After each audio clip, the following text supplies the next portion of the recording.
Selamat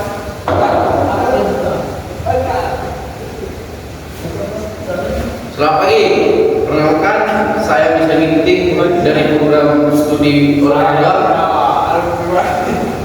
Pada kesempatan ini saya akan menyampaikan tugas berupa penjelasan tentang strategi evaluasi kurikulum dalam bentuk BKP. Evaluasi kurikulum merupakan salah satu langkah penting untuk memastikan bahwa kurikulum yang diterapkan benar-benar efektif, relevan dan sesuai dengan kebutuhan strategi. Evaluasi kurikulum adalah proses untuk menilai keberhasilan prestasi kurikulum. Tujuannya adalah memastikan kurikulum berjalan sesuai rencana, memberikan manfaat dan bisa berkembang lebih baik ke depannya.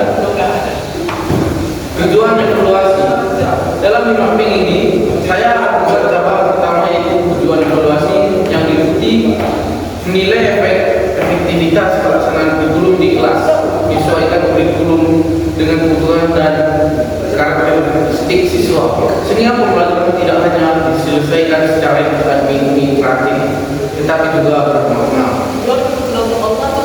Apa itu evaluasi kurikulum? Sebelum masuk ke strategi, kita pahami dulu apa itu evaluasi kurikulum. Evaluasi kurikulum adalah proses sistematik untuk menilai sejauh mana kurikulum yang diterapkan maupun mencapai tujuan pembelajaran yang diharapkan. Evaluasi dilakukan untuk mengetahui kekuatan, kelemahan, serta tingkat keberhasilan pelaksanaan kurikulum di lapangan. Melalui evaluasi, kita bisa melakukan perbaikan dan pengembangan kurikulum agar lebih relevan dan membutuhkan peserta didik, masyarakat, dan perkembangan zaman. Pusat dari mapping adalah strategi evaluasi kurikulum. Dari pusat tersebut terbagi menjadi beberapa cabang utama, yaitu pertama tujuan evaluasi. Evaluasi kurikulum dilakukan untuk menilai efektivitas pembelajaran, mengetahui sejauh mana tujuan kurikulum tercapai, mengidentifikasi kebutuhan perubahan atau perbaikan. Yang kedua, metode evaluasi. Dalam pelaksanaannya, metode yang dapat digunakan antara lain observasi langsung terhadap proses pembelajaran, wawancara dengan guru, siswa, dan orang tua, angket atau kuesioner untuk menjaring pendapat dari berbagai pihak, studi dokumentasi seperti analisis RPP dan penilaian prestasi belajar. Tiga, subjek evaluasi. Yang dievaluasi dalam kurikulum tidak hanya materi, tetapi juga pihak-pihak pelaksananya, yaitu guru sebagai pelaksana utama kurikulum di kelas, siswa sebagai subjek pembelajaran, kepala sekolah, dan tenaga pendukung lainnya.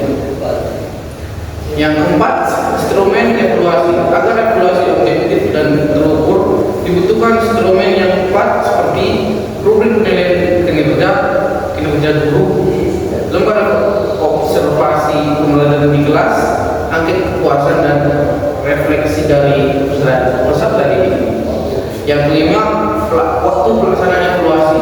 Evaluasi dilakukan dalam 3 tahap. Yang pertama, evaluasi formatif, yaitu di awal proses pembelajaran. Yang kedua, evaluasi sumatif, yaitu dari akhir semester atau akhir tahun. Yang ketiga, evaluasi berkelanjutan untuk pemantauan rutin dan pengembangan kurikulum secara dinamis. Yang keenam, tindakan lanjutan evaluasi. Hasil evaluasi kurikulum tidak hanya dikumpulkan, tetapi harus ditindaklanjuti seperti penyempurnaan materi dan metode ajar, pelatihan guru untuk peningkatan kompetensi, revisi kurikulum berdasarkan hasil evaluasi lapangan. Dari mapping tersebut, kita bisa melihat bahwa strategi evaluasi kurikulum harus dilakukan secara menyeluruh, terstruktur dan berkelanjutan. Dengan pendekatan evaluasi yang tepat, kita bisa memastikan bahwa kurikulum yang digunakan benar-benar mendukung pencapaian kompetensi peserta didik. Demikian pemaparan dari saya mengenai strategi evaluasi kurikulum dan bentuk mapping. Semoga video ini bermanfaat dan menjadi inspirasi dalam pelaksanaan evaluasi kurikulum di tahun pendidikan. Terima kasih atas perhatian Bapak atau Ibu. Terima kasih.